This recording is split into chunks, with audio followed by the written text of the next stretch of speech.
Bueno, igual me puedo poner al final para que me conozcan porque ahorita no puedo poner el video. Sí, no te preocupes. Además, creo que luego el internet puede fallar más. Sí, Sí, ahorita si gustan al final, que no lo veo cómo ponerlo. A ver, un segundo. Ahí está. Ahí ya me ven. Ya podemos verla. listo, ya te vemos. Perfecto. ¿Qué tal? Muy bien, bienvenidos todos. Entonces, demos inicio ahora sí. Excelente. Muy bien. Entonces, les voy a hablar sobre la utilidad de las pruebas de antígenos y los síntomas de COVID-19. ¿Por qué elegí este tema? Porque ha habido así como muchas dudas de que si cuál prueba es mejor y que en qué fecha es mejor y si sirven y si no sirven. Entonces, por eso les quise compartir sobre este tema. Bueno, vamos a iniciar. Primero, ¿qué son los virus? Porque todo el mundo dice, bueno, pues que el virus y que es mejor, que es peor, que no. Son agentes infecciosos microscópicos, acuérdense que es los que tenemos que verlos con un microscopio, ¿no? Entonces, no los podemos ver a la simple vista, ni aunque quisiéramos, a celular, porque no tienen células, o sea, es un solo organismo micro, porque están pequeños, que puede replicarse dentro de las células de otros organismos, ¿ok? Todos los virus tienen material genético, igual que otros seres microscópicos, todos tenemos material genético, ¿no? La característica de los virus comparados con cualquier otro tipo de microorganismo, yo los podría decir que están como entre lo vivo y lo no vivo. ¿Por qué les voy a contar esto que dicen que los virus están entre lo vivo y lo no vivo? Porque si ustedes recuerdan, todos los seres vivos nacen, crecen, se reproducen, respiran, comen, eliminan desechos, toxinas o cosas que ya no les sirven. En cambio, los virus no nacen, pero sí se replican y necesitan de otro organismo para poder hacer su replicación. Entonces, no crecen, pero sí cambian, pero sí mutan, al igual que nosotros tenemos el proceso de adaptabilidad. Todos los seres vivos tenemos el proceso de adaptabilidad. Entonces, estos virus, a mí me encanta decir que podríamos decir que los virus son como medio extraterrestres. ¿Ok? ¿Hasta aquí todos bien? Solo quiero saber si me están escuchando. Sí, todo bien, todo bien. Todo bien. Gracias. Muy bien. Y bueno, eso quería contarles de los virus.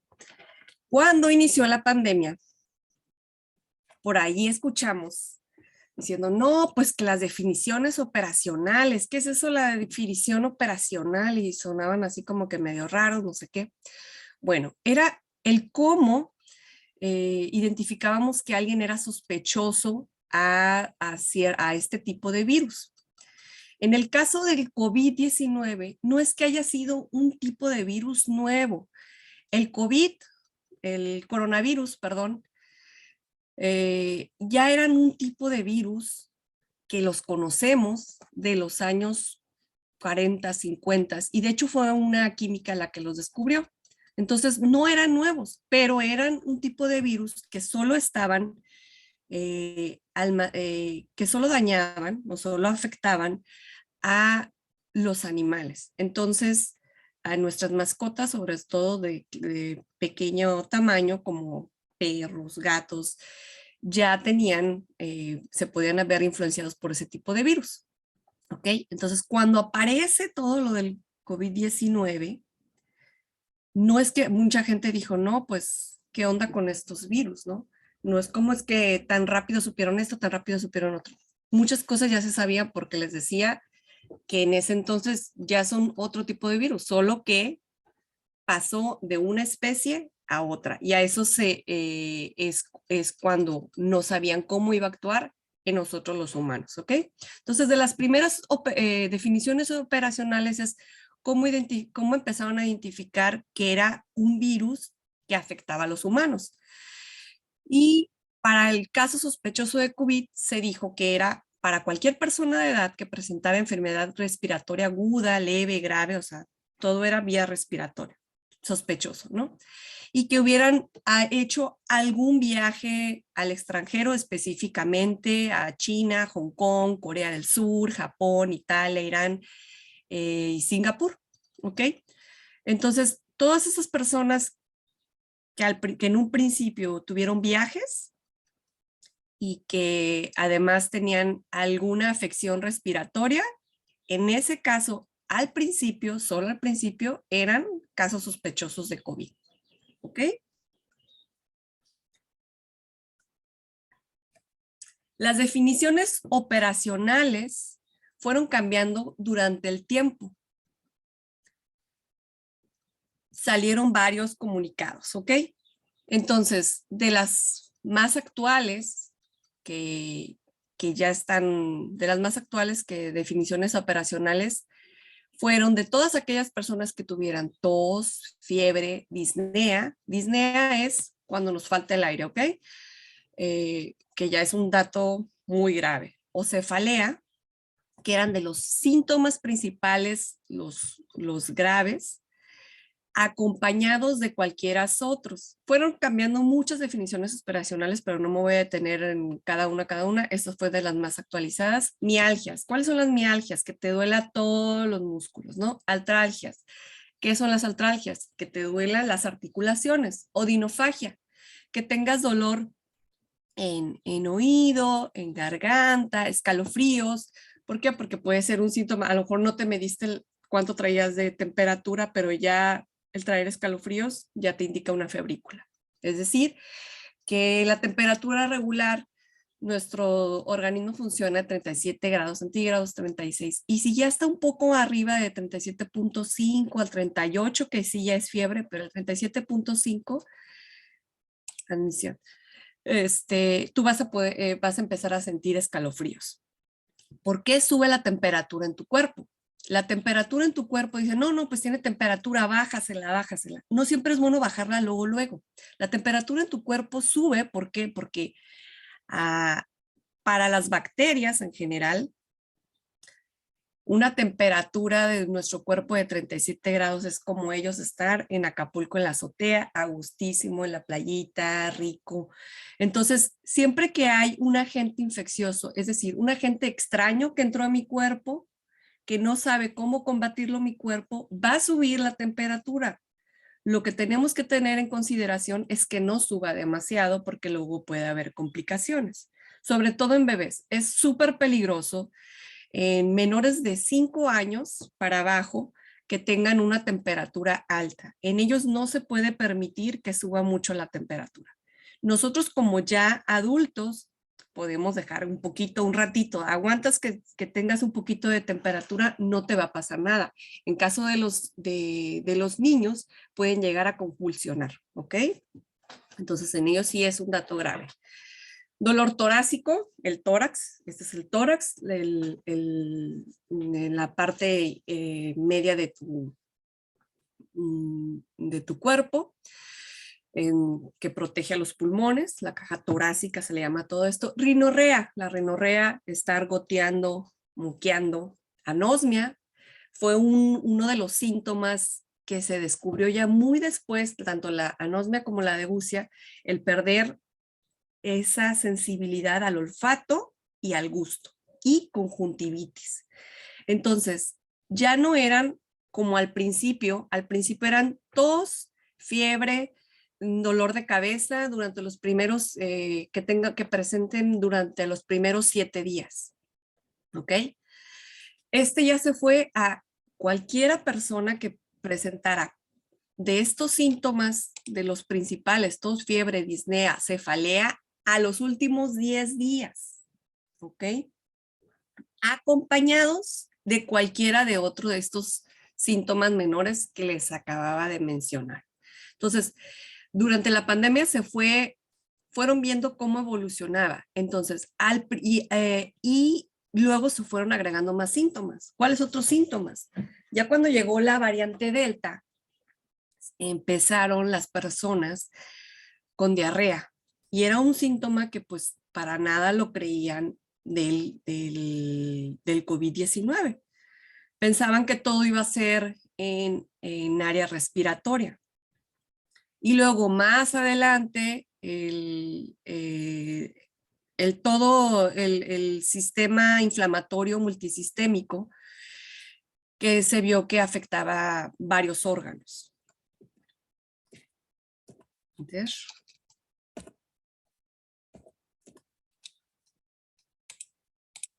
Ahí está. Muy bien. ¿Por qué les conté todo este chisme? Porque dependiendo del tipo de síntomas, era el tipo de prueba óptima que yo pudiera decir, uno para diagnóstico u otro para decir en qué fase estoy. ¿Ok? La prueba del estándar de oro, ese nunca lo vayan a confundir, siempre será el PCR. El PCR es una prueba diagnóstica que lo que mide es el material genético del virus. ¿Ok? No es una prueba rápida, es una prueba que puede tardar de 24 a 48 horas. Es molesta para su toma si se mueven, si no, pues no debería de haber solo más que una molestia, ¿no? Se toma de nariz y garganta, es con un hisopo, debe de ser un hisopo muy delgado, el de la nariz.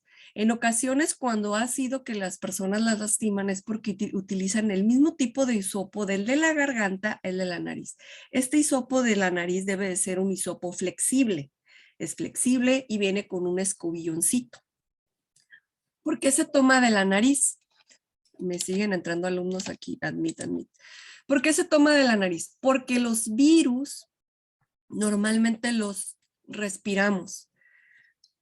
Entonces, es decir, dependiendo del tiempo de contacto con una persona que tengamos, si esta persona habla y el tiempo de exposición con el tiempo de contacto, con si hay aire, no hay aire, si hay buena ventilación, pero normalmente vamos a traer el virus por vías respiratorias.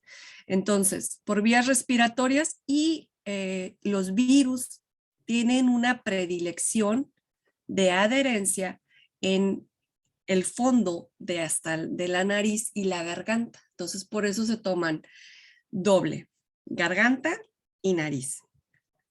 En el caso de la garganta es un exudado, es decir, una raspadita. Algunos las habrán hecho un exudado nasofaringio o bucofaringio de la boca. Es una raspadita hasta allá al fondo lo más que pueda, ¿no? Y se toma en el periodo de 2 a 7 días de inicio de síntomas. Pero en realidad la PCR te puede ir saliendo positiva hasta los 14 días. Ahorita vamos a ver. ¿Cuáles son las condiciones para tomarte este estudio molecular? Es un estudio que no todos los laboratorios lo tenían, que en un principio se empezó a dar permisos a algunos laboratorios, tendría que estar aprobado por el sistema INDRE. Los primeros que fueron de los que tuvieron, pues, fueron de Salud Digna, que era de los más económicos, y algunos otros laboratorios muy reconocidos. Pero el simple hecho que sea una prueba de PCR, no importa el tipo de laboratorio, ustedes tengan por seguro que es una prueba la más fidedigna de todas. ¿Ok? Aquí decía que un ayuno de 4 horas. En realidad no es tanto el ayuno más que en el caso del nasofaringio, sino más bien para en el área bucofaringea. Bien importante, eso sí, no aseo bucal, porque cuando nosotros hacemos gárgaras o nos sonamos con cualquier, ya sea bicarbonato o lo que sea, sí podemos hacer un barrido de lo que queremos ver. Entonces, sí, esas sí eran de las condiciones. En el caso de la prueba serológicas, y ahorita me voy a regresar a las de antígenos, las serológicas son pruebas cuantitativas y son las que te sacan en sangre, ¿ok? Una prueba serológica eran muy buenas, eran ideales cuando todavía no había nada de inmunidad en la población. Alcancé a meterme al último ahí con ustedes en la inmunidad con nuestra ponente anterior y les contaban, ¿no? Acuérdense que hay dos tipos de inmunidad. Entonces, cuando todavía no teníamos anticuerpos de memoria, era óptimo porque los anticuerpos que encontrábamos eran anticuerpos de que estaban actualmente la fase activa de la enfermedad. Ahorita, en la actualidad, estas pruebas ya no nos sirven, porque la mayoría de las personas hemos estado expuestos de una u otra manera a este virus, ¿ok? Estas pruebas se hacían en sangre, primero en laboratorio y luego también salieron unas pruebas rápidas. Entonces, a lo mejor la gente cuando empezaba a oír, bueno, ¿qué prueba rápida es mejor? ¿Prueba de antígeno o prueba serológica? Entonces, anteriormente, cuando empezó el COVID, eran muy buenas cualquiera de las dos, ¿sí? Cualquiera de las tres, dependiendo la fase en la que se encontrara. Pero las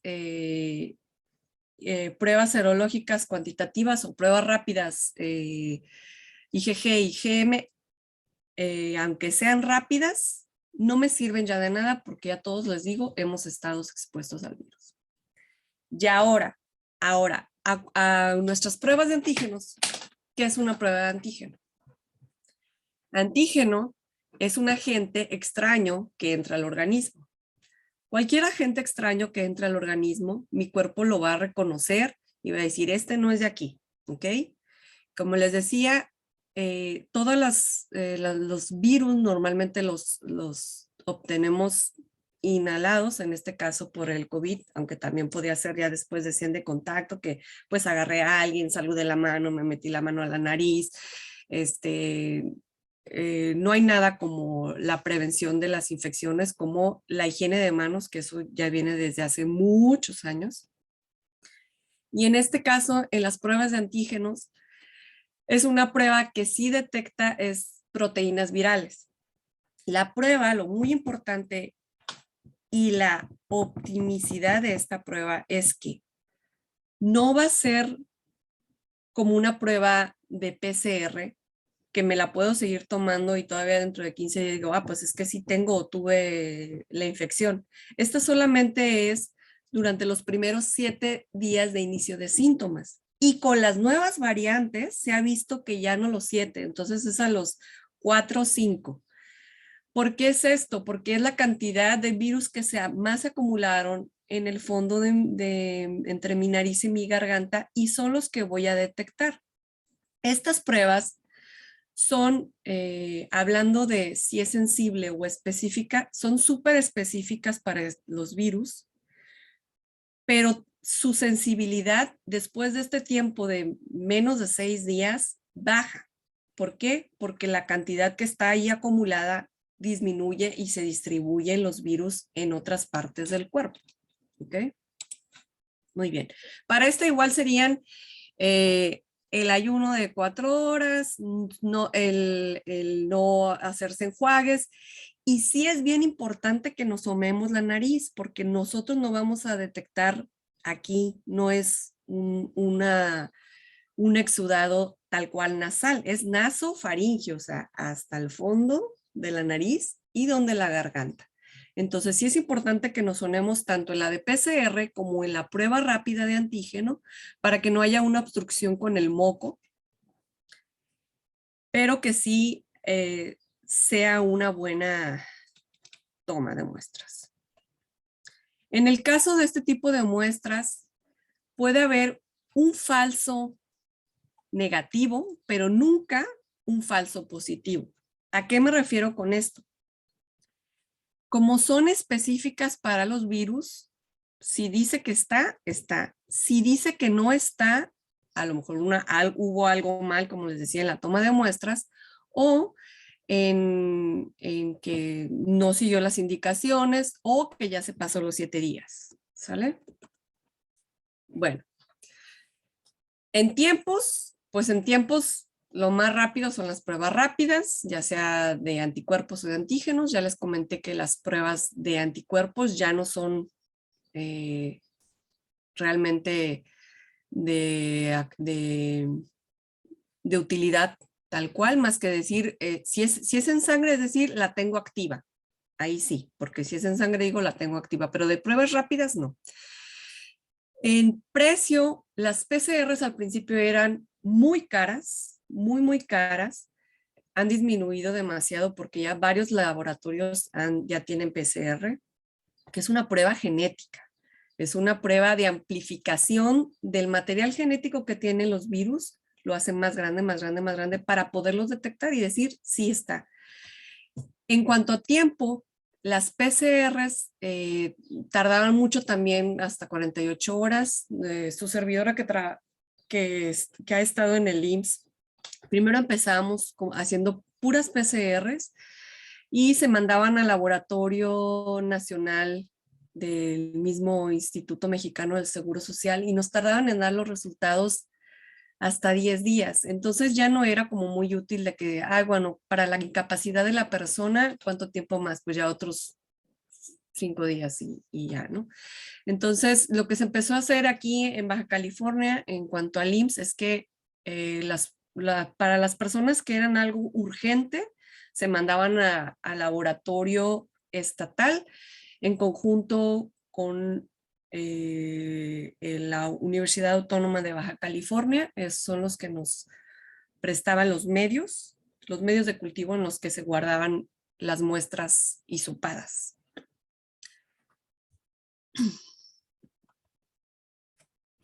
Ok. ¿Cómo se diferencia la prueba de antígenos y de PCR? Les decía. Entonces, cuando empieza, aquí vemos una curva. El día 0 es el día que yo estuve expuesta a la infección con alguien. El día 0, pues no me va a pasar nada, ¿no? Yo estuve platicando con alguien todo el tiempo, jajaja, los dos sin cubrebocas. Entre más tiempo paso con la persona, pues a los días, a los 2, 3, 4, yo puedo empezar a tener algún síntoma. El primer día de síntoma es cuando debo de tomar la prueba de los primeros 4 días de síntoma, 4, 5, menos de 7, acuérdense, es cuando yo debo de tomar una prueba de antígenos, de síntomas. Pero entonces, ¿qué quiere decir? Si tiene 4 días de síntomas, ya tuvo 1, 2, en las cepas anteriores, en las cargas virales, tenía unos 5 días ya de infección. En las nuevas variantes de COVID, cada vez es menor el tiempo de exposición. Por eso decían, no, que la variante fulana, Delta u Omicron va a ser más fuerte y va a ser más fuerte. Y ahora dijeron, no, pues la Omicron no es fuerte. No es fuerte, no ha sido grave, porque ya todas las personas, las mayorías, estamos vacunadas. Aquellas personas que no se vacunaron ni siquiera una vez son las personas que han fallecido en esta última ola. Cada vez las variantes van a ser de COVID, van a ser más y más resistentes, porque ellas lo que van a hacer es, me replico y me protejo y voy a buscar la manera en mi capa externa de qué más voy a poner para poderme reproducir. ¿Ok? Adiós. Bueno, entonces les decía, en cuanto a los síntomas, es cualquier persona, por eso ya después decía, no, pues ya todo es COVID.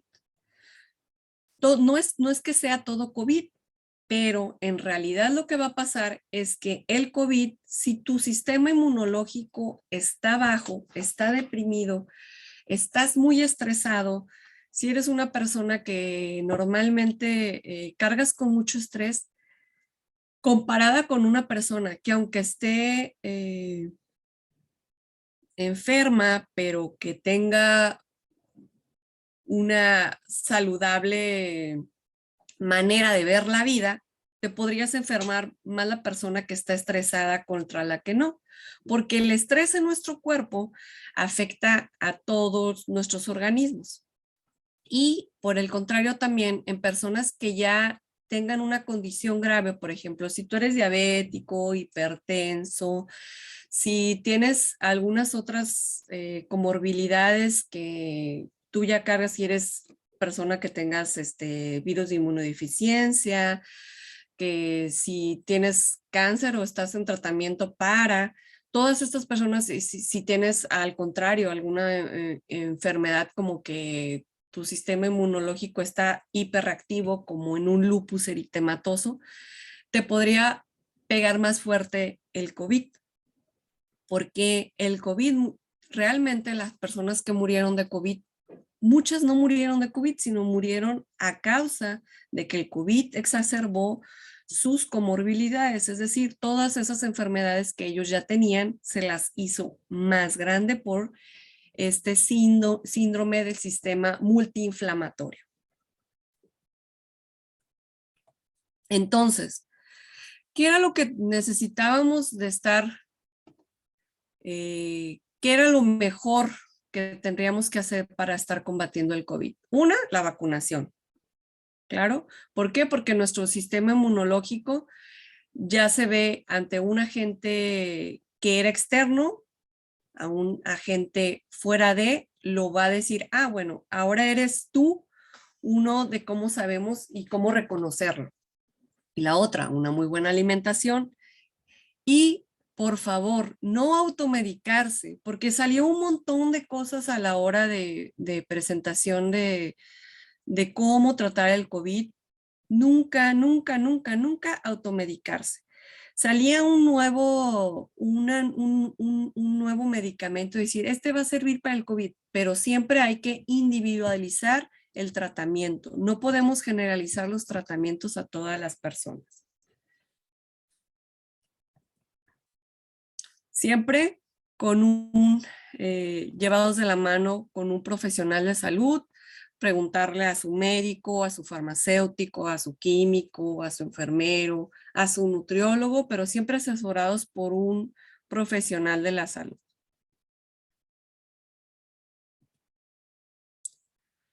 Ok, en cuanto a la investigación de este tipo de coronavirus, como les decía, hubo pues mucha incertidumbre en que cómo es que sacaron tan rápidas las vacunas.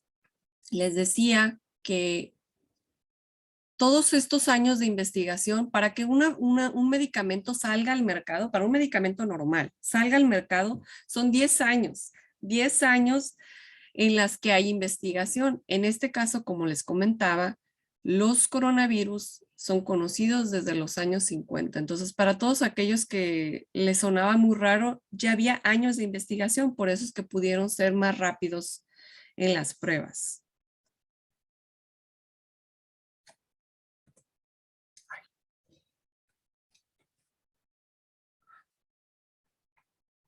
Y se me movió a ver.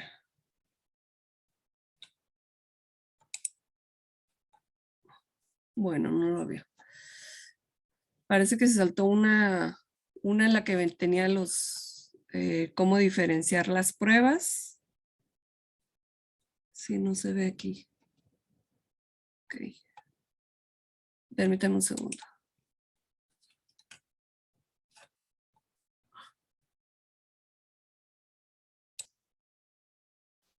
Si tienen alguna pregunta, alguna inquietud, alumnos, alumnas, profesores, pueden escribir en el chat para leerlas al final de la conferencia, por favor.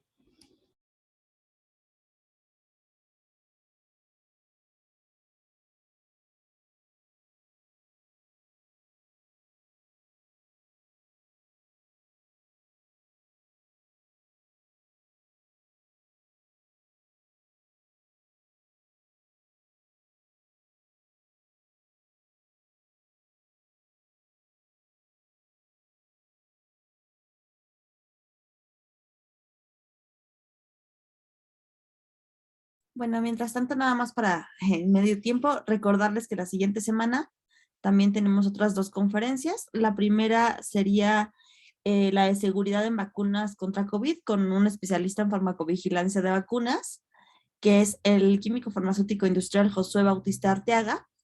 Y la otra, el 28 de abril, con el doctor Plinio Sosa Fernández de la Facultad de Química, que es la química de los desinfectantes. Entonces, bueno, para que ustedes también sepan que es el mismo código de la reunión y lo mismo, y los esperaríamos. La del 27 de abril, la de seguridad, es a las 5 de la tarde y la otra es a la 1 de la tarde.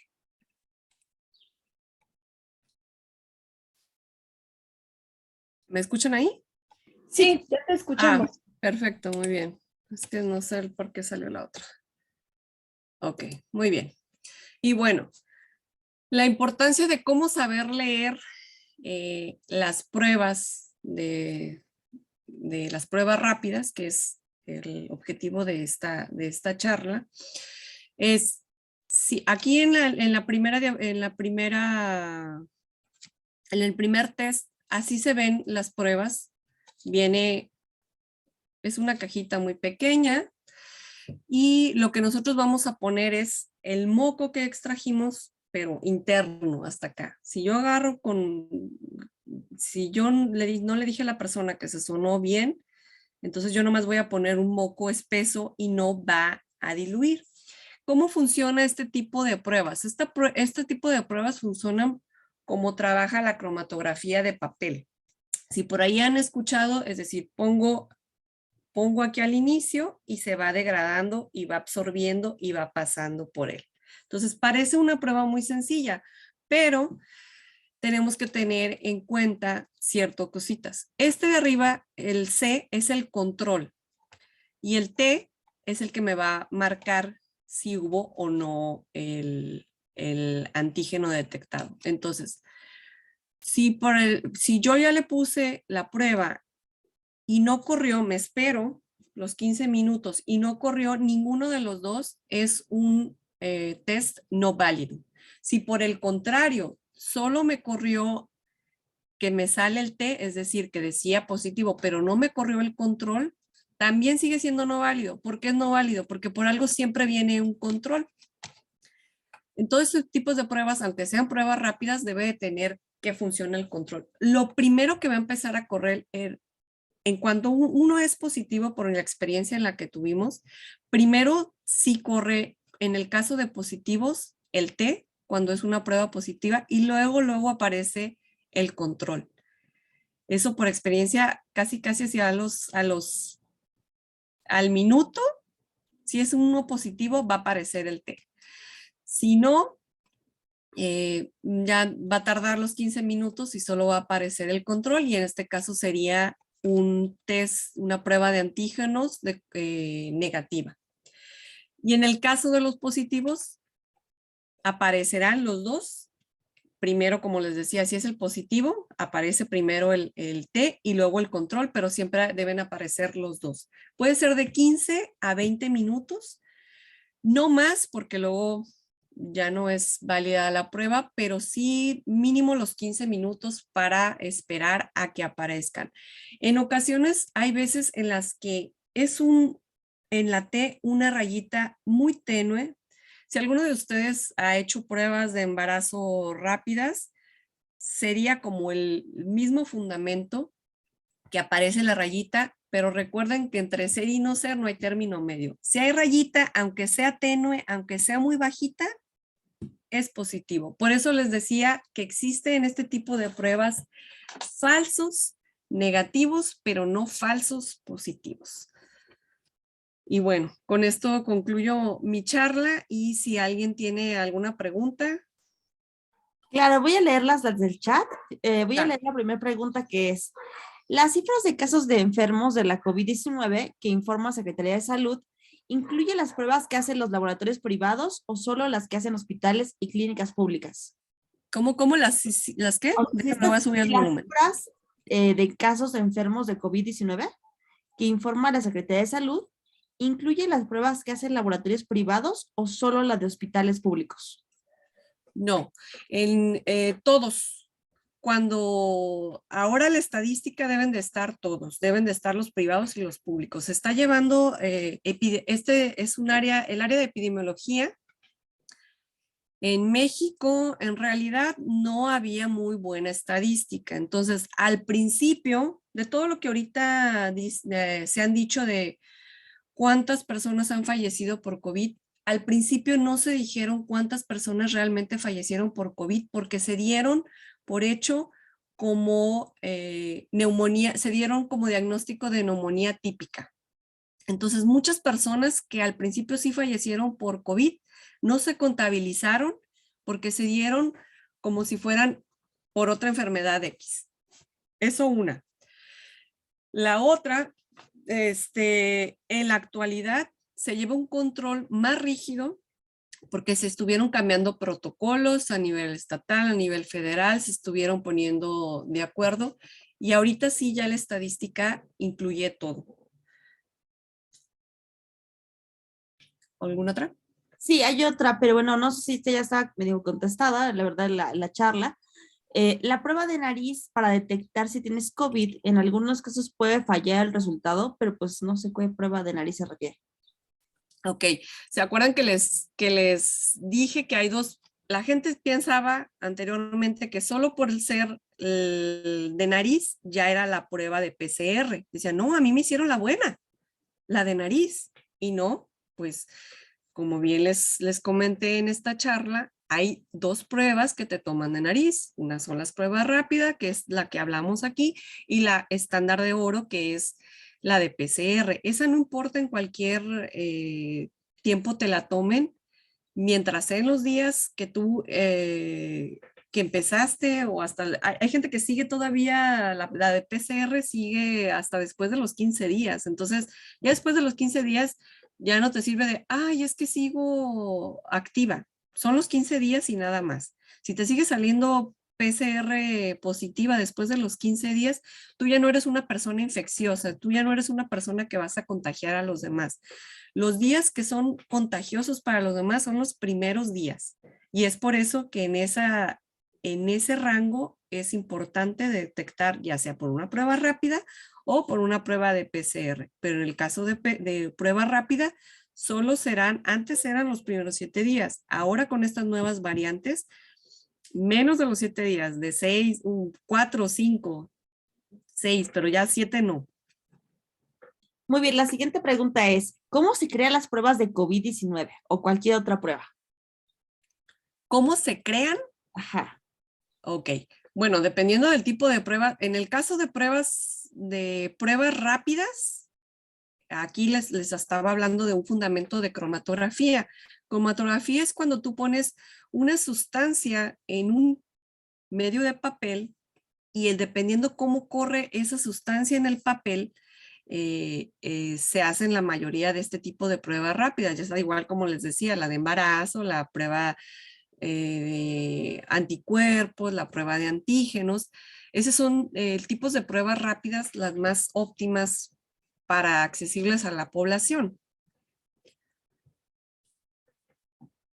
Muy bien, vamos con la siguiente. Dice Eric, en algunos centros de estudios, como la Facultad de Ciencias, parece que sí desarrollaron pruebas diagnósticas.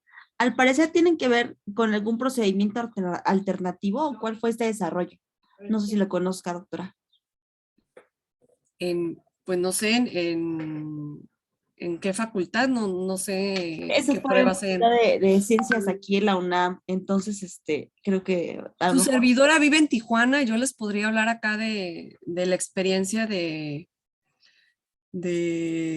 ya sea de la Universidad Autónoma de Baja California o donde donde estuve todo el tiempo en el IMSS. Primero usábamos PCRs y luego ya empezamos con las pruebas de antígenos.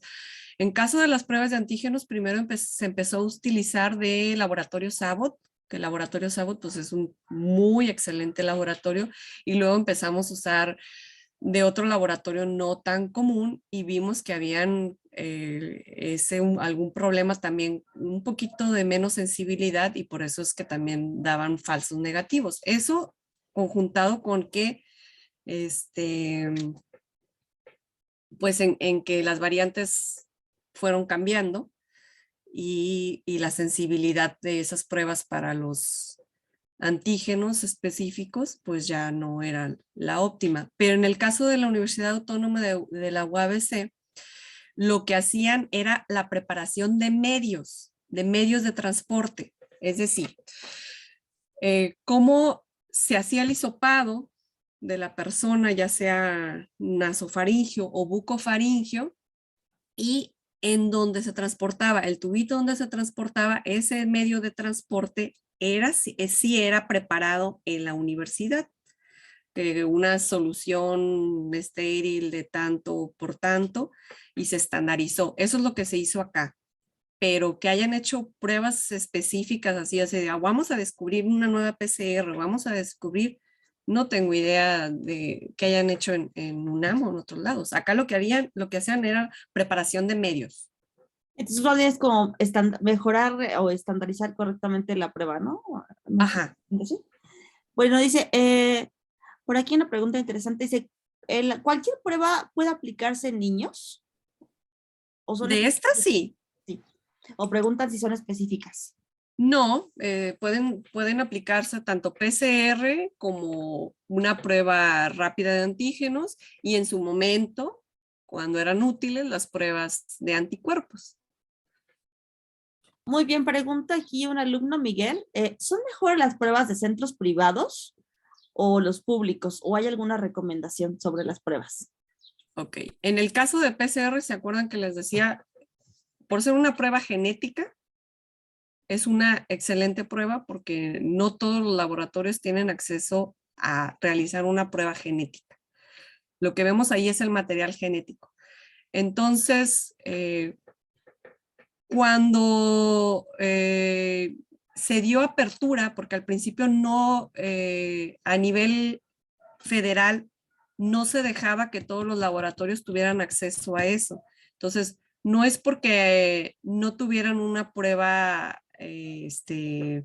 una buena prueba, sino porque a nivel federal al principio no les daban los permisos, pero todos los que tengan PCR no hay falla. ¿Otros tipos de pruebas? Pues sí. Pregunta Eric, ¿llegó a ser alta la proporción de falsos negativos? ¿Mande? ¿Llegó a ser alta la proporción de falsos negativos? Pues contabilizado tal cual. Ahora sí que se tendría que hacer una muy buena estadística, pero digo, nosotros que estábamos ahí, sí lo notamos cuando se cambió de un laboratorio a otro. Y la otra es también las recomendaciones, ¿no? O sea, si a la persona no se le dijo, por favor, suénese antes de, o sea, ese tipo de cositas, y yo, sin hablar de COVID, es importante siempre seguir las indicaciones que se te dan para el tomo de una muestra general de laboratorio. Hay gente que les dice, véngase con 8 horas de ayuno y la gente se viene desde un día anterior, así desde que no comió de las 7 de la noche, yo estoy hablando de cualquier laboratorio, o sea, y ya se andan desmayando y se sienten peor. Entonces, siempre es importante seguir las indicaciones, por algo son esas específicas, ¿no? O por ejemplo, dicen, le voy a hacer un hisopado, no sé, de oído, y yo me bañé y me metí ahí el hisopo, pues, o sea, es el importante el seguir las recomendaciones de cómo va a ser la prueba por algo para que sea fidedigna, para que realmente nosotros querramos, obtengamos lo que queremos amplificar o queramos hacer un cultivo de alguna bacteria o lo que sea, ¿no? Muy bien, vamos con la siguiente pregunta de Giselle Guarrola, que dice, en la actualidad, ¿cuál es el rango de mortalidad de las personas que ya están vacunadas? Rango de mortalidad tal cual ahorita, aquí en México, mira, todos estos, en cuanto a estadística, nuestro país, la estadística se basa mucho todo del INEGI, ¿no? Entonces, esto no se va a ver reflejado ahorita, se sigue manejando mucha estadística, pero eso se va a reflejar como en, no sé, 1 año, 2 años, 3 años, que ya digas, todo esto ya pasó, porque actualmente sigue todavía. Entonces, yo te puedo decir que tal cual no lo sé. Ok, tenemos una pregunta, comentario del maestro Ibrahim Castro que dice, su ponencia me pareció excelente porque poco sabemos del fundamento de las pruebas para detectar el virus. Me genera controversia el término falso positivo. No, falso negativo. Ok, bueno, aquí dice, bueno, voy a terminar de leerlo, ¿no? Ok, está Me bien. genera controversia el término falso positivo porque sí lo he escuchado tanto para pruebas rápidas como para PCR, sobre todo en gente que quizás tenga un desarrollo alérgico que pudiera ser similar a la respuesta del organismo ante una infección viral. Ok, maestro Ibrahim. No, nunca dije falso positivo, falsos negativos, porque acuérdense que estas pruebas son específicas, pero podrían ser no tan sensibles. Entonces, es específica ¿por qué es específica? Porque te detecta lo que quieres detectar, que es el coronavirus, específicamente COVID-19. Entonces, son pruebas específicas, por eso te dices, si aparece, no importa aunque sea una mini rayita, ¿se acuerdan que les decía? Entre ser y no ser no hay término medio. Si aparece es ser, o sea, positivo. Pero si no aparece, podría ser un falso negativo por las otras condiciones que ya les mencionaba. Algo mal en la toma de muestra o que la persona no siguió las indicaciones y se hizo, ay, bueno, pero es que no quiero que me huela la boca y hice gárgaras, o sea, no siguió las indicaciones.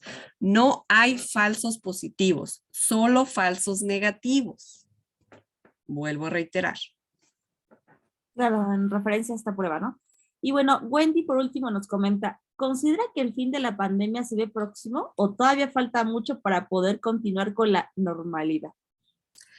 Mira, Wendy, te voy a decir algo.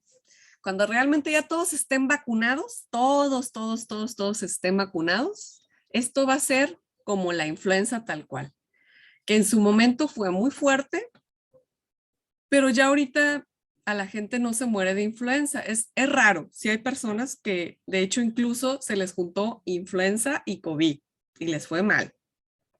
Pero son personas que estaban con su sistema inmunológico muy bajo y son personas que no se habían vacunado de ninguna de las dos.